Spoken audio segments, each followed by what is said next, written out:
Gémeaux, bonjour à toutes et bonjour à tous. J'espère que vous allez très bien.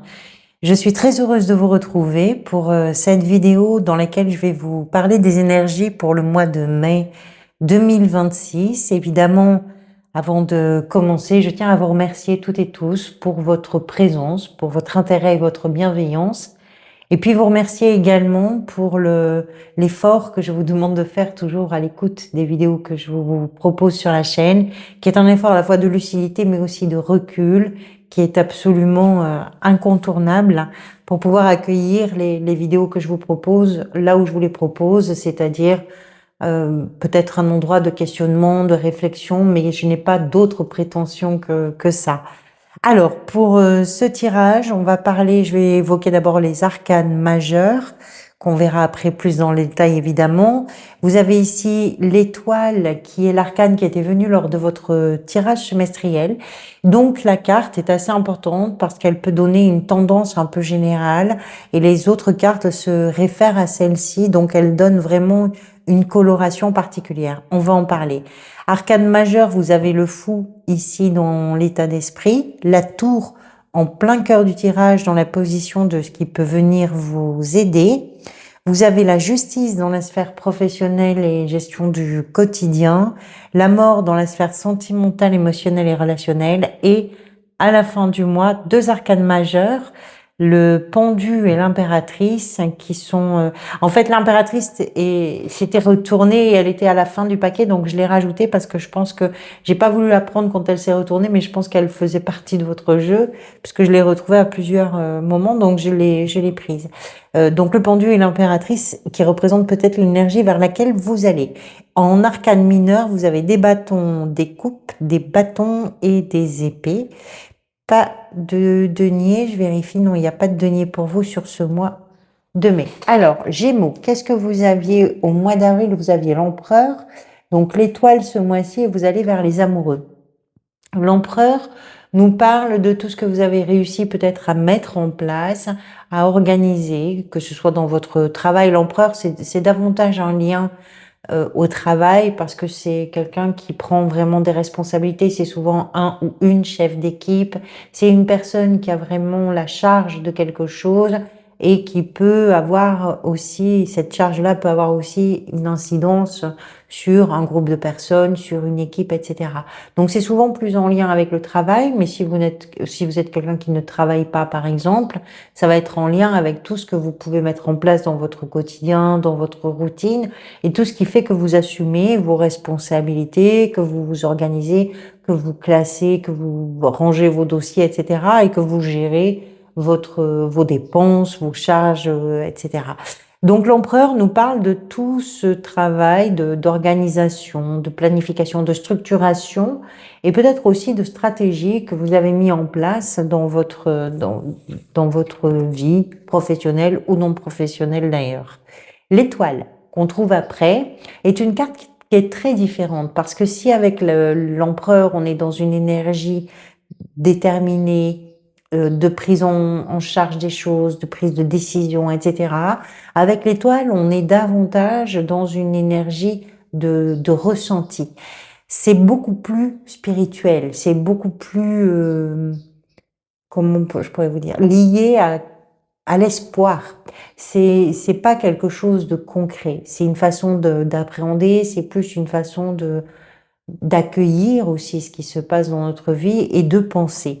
L'étoile, c'est effectivement l'espoir. Souvent, cette carte peut arriver après une période qu'on pourrait considérer comme une période délicate, voire même difficile, mais c'est pas toujours le cas. C'est le sentiment simplement de se dire que les choses sont en train de prendre l'allure peut-être ou la dimension que l'on souhaitait leur voir prendre. C'est l'idée de se dire qu'on a eu raison de faire confiance à la vie, de faire confiance à l'instinct, à l'intuition, qui nous permet d'arriver à un moment, à un endroit, à un rendez-vous peut-être, qui fait que on se sent un peu privilégié ou protégé en tout cas, et qu'on a ce sentiment d'être bien inspiré, bien guidé quelque part. C'est pour ça qu'on parle d'espoir, parce que, et parfois d'une période un peu délicate qui a précédé, parce que ça dessine quelque chose après un moment où on ne voyait finalement pas grand-chose se dessiner ou pas grand-chose s'amorcer.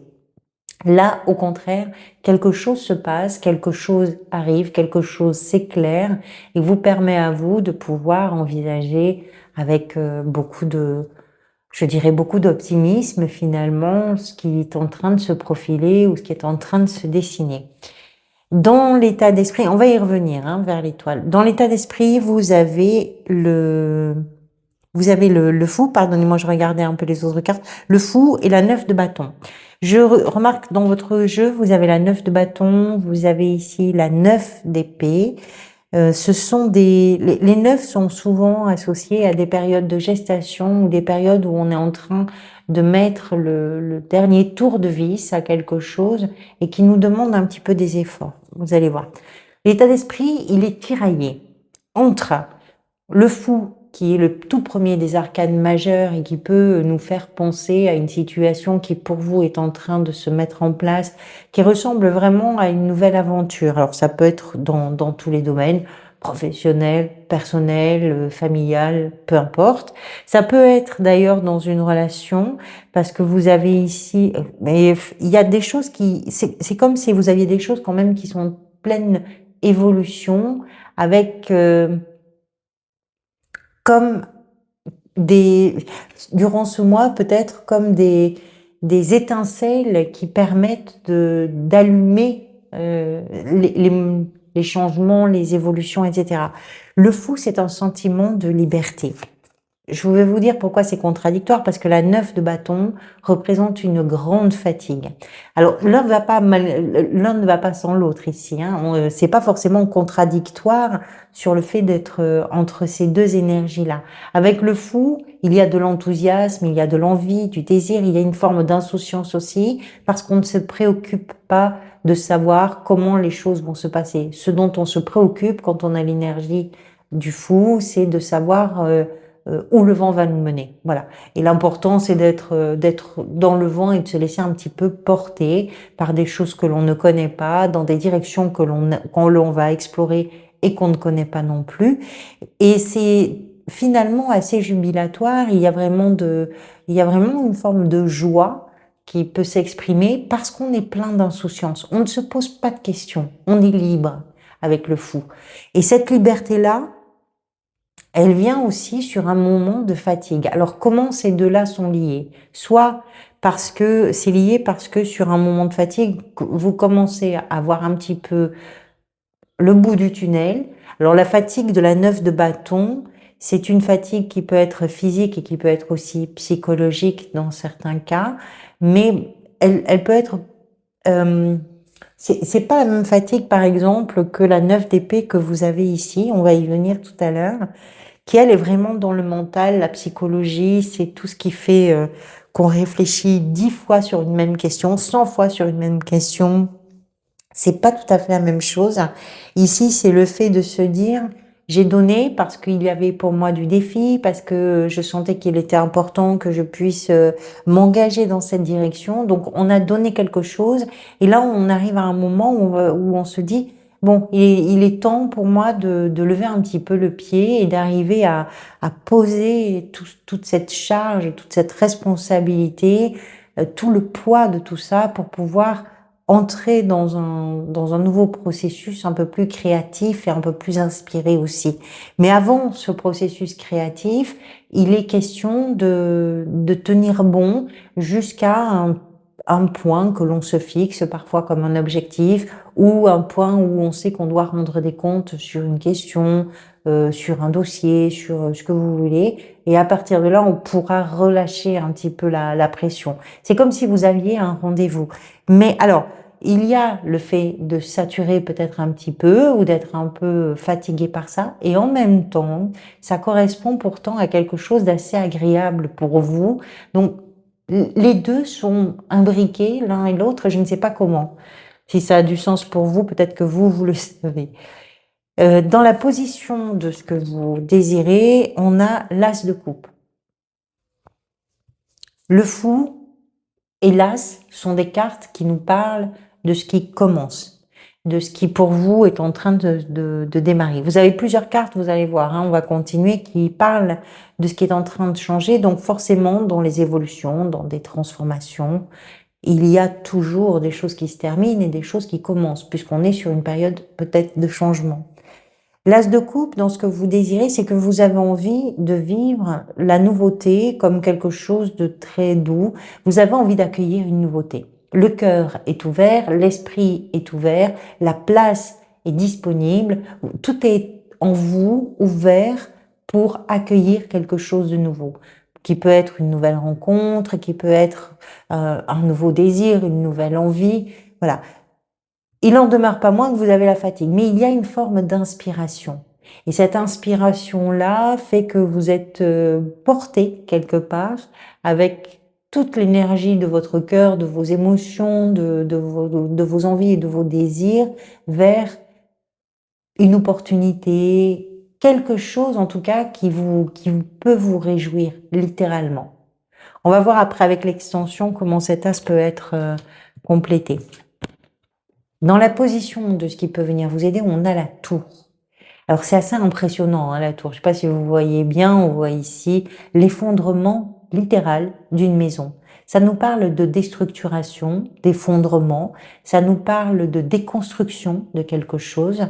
Souvent c'est en lien avec nos croyances, parfois c'est quelque chose qui vient nous toucher dans notre vie, qu'on n'avait pas forcément prévu, qu'on n'avait pas anticipé et qui vient mettre, je dirais, un temps différent dans le temps un peu plus linéaire que l'on pratique dans une routine et dans un quotidien.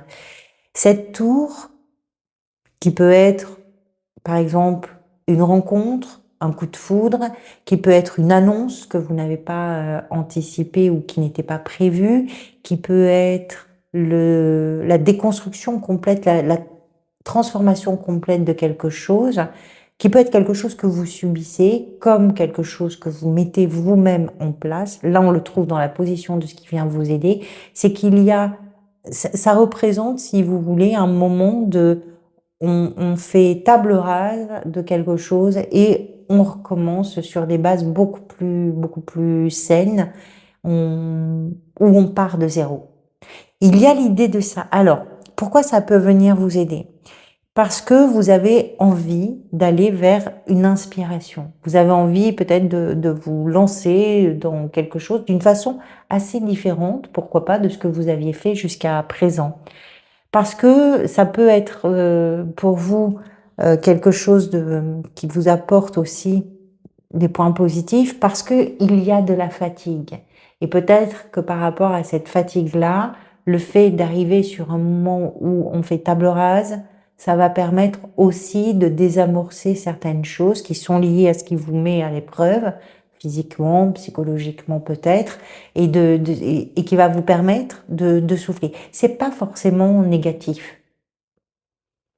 C'est impressionnant parce que c'est la mise en place d'un changement qui peut être soudain. C'est la mise en place de quelque chose qui peut arriver avec une forme de brutalité parce que c'est rapide et que c'est pas prévu. Ça peut être une rencontre qui vous bouleverse, une rencontre amoureuse, amicale, ou même professionnelle qui vous bouleverse ou qui change littéralement les choses pour vous. Et ça peut venir vous aider. Dans la position du défi, vous avez la 6 de bâton, qui est une carte qui nous parle... Alors, habituellement, c'est une carte qui nous parle de la réussite. Or, vous l'avez en défi. Pourquoi? Peut-être que ça veut dire que simplement que pour parvenir à réaliser ce que vous voulez réaliser, ce sur quoi vous êtes en train de travailler, ça peut vous demander de tenir bon et de pas lâcher. Je pense que c'est juste ça le défi pour vous. Les défis dans mes tirages sont souvent là juste pour mettre en évidence peut-être un point de vulnérabilité ou de fatigue, ou le creux en fait, c'est tout. Et ce creux-là, c'est être conscient qu'il va falloir le passer de toute façon, donc ça peut demander un peu plus d'effort, c'est tout. C'est pas quelque chose d'irréalisable. C'est au contraire ce sur quoi vous allez aller un peu plus loin, ce sur quoi vous allez vous dépasser un peu. Ici, vous allez devoir vous dépasser un petit peu pour finalement réussir ce que vous êtes en train de faire, ce que vous êtes en train de mettre en place. La 6 de bâton, c'est récupérer les lauriers de ce que vous avez réussi à faire. Alors, c'est aussi des choses qui se jouent avec la 6 de bâton, pas uniquement dans un environnement, même si il est important de noter avec cette carte que l'environnement occupe une place importante. Celui ou celle qui revient victorieux ou victorieuse de son champ de bataille est salué et a la reconnaissance de l'entourage, de l'équipe, de la famille, des amis, des proches, de qui vous voulez. Donc, c'est votre bataille à vous, oui, mais c'est une bataille qui est menée pour peut-être un collectif autour de vous, pas uniquement pour vous. Et le défi, ça va être de pouvoir peut-être aboutir ce que vous avez entamé, de pouvoir l'aboutir de façon triomphale, pourquoi pas. Dans la sphère professionnelle et gestion de votre quotidien, vous avez la justice. La justice est une carte de prise de décision, d'équilibre et de quête de choses qui sont justes ou de choses qui sont ou de vérité. Voilà. Donc, il y a forcément des clarifications avec la justice et il y a peut-être pour certains et certaines d'entre vous l'officialisation de quelque chose. Parce que la justice vient sanctionner dans un sens parfois négatif mais aussi positif et ça peut représenter une autorité, ça peut représenter une décision de justice, ça peut représenter une signature, un contrat, un document officiel qui peut intervenir dans une situation pour rétablir peut-être plus justement certains engagements, certaines situations. Et puis, ça peut aussi nous parler de votre autorité dans une activité ou dans votre façon de gérer votre routine et votre quotidien, de votre autorité pour prendre des décisions qui seraient des décisions qui iraient dans le sens d'une forme de justice. La justice, c'est souvent par rapport à des déséquilibres qu'elle se présente dans un tirage. Et donc, si on part du principe ici que vous avez à la fois l'insouciance de quelqu'un qui démarre un nouveau projet et en même temps une grosse fatigue qu'il y a une charge de responsabilité, une charge de devoir, de contraintes, etc., peut-être aussi que la justice peut nous indiquer qu'il est temps de faire un petit peu la part des choses et de répartir mieux certaines choses. Et ça peut passer par des prises de décision, par exemple. Peut-être aussi que la justice, par rapport à la tour ici qui vient déconstruire quelque chose, ça peut permettre de dire on valide telle chose que l'on met vraiment par terre et telle chose que l'on construit. Dans la sphère sentimentale, émotionnelle et relationnelle, vous avez l'arcane de la mort qui est l'arcane en réalité de la régénération, de la renaissance, de la mutation, de la transformation. C'est qu'est-ce qu'on fait de l'ancien dans ce que l'on vit au présent. C'est comment je me suis enrichie de toutes les expériences, comment je me suis enrichie des échanges, comment je me suis enrichie de tout ça et qu'est-ce que j'en fais aujourd'hui. Dans la vie, on a des moments comme ça transitoires et qui sont c'est pas forcément lié à un âge en particulier, mais ce sont des étapes de vie. Et il est possible que dans une relation ou dans vos relations en général, vous soyez là sur un point étape qui vous permette à vous de pouvoir bénéficier de toutes les expériences passées, de pouvoir bénéficier de l'enrichissement en tout cas de toutes ces expériences et de pouvoir vivre certaines choses dans vos relations différemment. C'est comme si vous étiez en train de vous réinventer ou d'aborder certaines questions de façon tout à fait différente.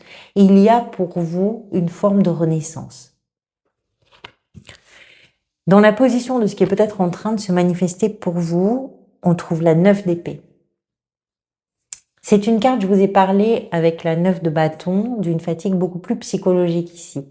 Parce que On se pose 1000 fois la même question, on ressasse 1000 fois, 2000 fois la même situation pour voir si on aurait pu faire mieux, pour voir ce qu'on n'a pas réussi à faire. Et ça torture l'esprit, on n'arrive pas à trouver le sommeil, on est préoccupé, on a tout ça. Le fait que c'est une réponse directe à l'étoile. C'est-à-dire que c'est pas tellement ce qui se joue sur une fatigue psychologique, sur des choses qui peuvent être tournées de façon assez obsessionnelle dans votre état d'esprit ou dans votre esprit, ou des choses qui vous mettent vraiment à l'épreuve de trouver un repos, un petit peu, d'arriver à apaiser vos peurs, vos angoisses, vos questionnements, tout ce qui vient vous perturber tant dans vos journées que dans vos nuits, parce que on parle aussi d'insomnie, hein, avec la 9 d'épée. C'est lié au mental, hein. Les épées, c'est vraiment la force du mental en action. Et ici, le mental travaille de façon un peu obsessionnelle et pas forcément agréable. Mais comme c'est une réponse directe à l'étoile, c'est-à-dire ici, c'est l'énergie dominante et là, qu'est-ce qui est en train de se manifester? Je dirais que vous êtes en train, par rapport à des questions qui tournent un peu obsessionnellement dans votre tête, vous êtes en train de voir peut-être les choses différemment. Vous êtes en train de passer à une étape où il est temps de laisser les esprits s'apaiser et se calmer pour pouvoir laisser se dessiner quelque chose. Et je pense que c'est pour vous l'occasion effectivement de vous dire j'ai bien fait, j'ai eu la bonne intuition, j'ai eu le bon réflexe, je me suis pas trompée, j'ai eu raison de faire confiance, j'ai eu raison d'essayer. Parce que ça peut vous sortir quelque chose est en train peut-être de vous sortir justement de cet état d'esprit un peu meurtri ou malmené. Et donc, à la fin du mois, l'énergie peut-être vers laquelle vous allez, vous avez le pendu et l'impératrice. C'est alors l'impératrice, c'est une énergie créatrice. Elle est porteuse de quelque chose. Je vous ai parlé d'une période de gestation. On est en plein dedans avec l'impératrice puisqu'elle est associée à la maternité ou à la paternité. Elle est associée à cette période de gestation où l'on est en train de créer quelque chose. On peut être le parent d'un projet, d'un enfant, le parent d'un désir, d'une idée. Hein, c'est dans ce sens-là. C'est quelque chose qui nourrit le cœur, qui nourrit l'âme, et c'est quelque chose que l'on a à offrir ou à partager avec nos équipes, nos familles, nos amis, le monde qui nous entoure. Le pendu qui est arrivé nous parle de ce qui est en train de bouger en réalité. On parle souvent avec le pendu des blocages, des butoirs, des choses qui n'évoluent pas. La réalité du pendu, c'est comment vous allez faire bouger les choses. Et peut-être qu'à la fin du mois, vous faites bouger les choses qui sont comme des blocs, comme ça, immobiles, et qui peut-être se sont érigés devant vous depuis un moment sans que vous ayez le sentiment de pouvoir faire bouger quelque chose. Et face à ça, vous apportez beaucoup de créativité et vous êtes capable de mettre en place quelque chose de nouveau. Il y a beaucoup d'inspiration dans votre tirage, que ce soit avec le fou, avec l'impératrice, avec la 6 de bâton, même si elle est dans le défi avec l'as de coupe, il y a quelque chose de très inspiré durant ce mois pour vous, si ça a du sens. Allez, je vais tirer les cartes de l'extension qui s'adresse aux personnes qui souhaitent déjà avoir un complément d'information par rapport à ce tirage général, mais aussi aux personnes qui peuvent se le permettre. Et parce que l'extension est payante, c'est 3 € qui vous permettent d'avoir accès à l'extension de votre signe, mais également aux extensions de tous les autres signes. C'est un abonnement. Donc prenez en compte que si vous souscrivez cet abonnement, il sera automatiquement reconduit le mois d'après, mais que vous pouvez vous désabonner à tout moment sans qu'il y ait de pénalité. C'est pas engageant. Pour y accéder, vous avez 2 chemins. Vous avez le lien que je vais vous laisser dans le descriptif de cette vidéo et le bouton rejoindre que vous verrez sur la page d'accueil de la chaîne. Il vous suffit de cliquer ou sur le lien ou sur rejoindre, ça vous amène vers les abonnements. Et quand vous en avez marre et que vous voulez vous désinscrire, c'est exactement le même chemin. Vous cliquez sur le lien, ça vous amène à gérer mes abonnements et là, vous pouvez annuler l'abonnement. Si vous ne l'annulez pas, il sera automatiquement reconduit le mois d'après, donc vous pourrez bénéficier de nouveau des extensions le mois suivant. Merci beaucoup, évidemment, aux personnes qui souscrivent cet abonnement parce que c'est aussi un soutien pour la chaîne, donc merci infiniment. Alors, écoutez, elle a bien sauté la 5 d'épée dans l'état d'esprit avec la 9 de bâton et le fou. Avec l'as de coupe dans la position de ce que vous désirez peut-être le plus, le roi d'épée et la 7 de bâton. Avec la tour, c'est un peu plus dynamique ici, hein. Avec la tour, enfin vous me direz, je dis ça, mais la tour est particulièrement dynamique quand même, hein. En plein cœur du tirage, dans la position de ce qui peut venir vous aider, on retrouve la 9 d'épée. C'est ça que vous êtes en train de déconstruire. C'est ce qui vous a obsédé ou c'est ce qui vous a pris la tête. La 6 de bâton dans le défi, ça fait beaucoup de cartes qui sautent, hein. La 8 de coupe et le valet de bâton. Avec la justice dans la sphère professionnelle, la gestion du quotidien.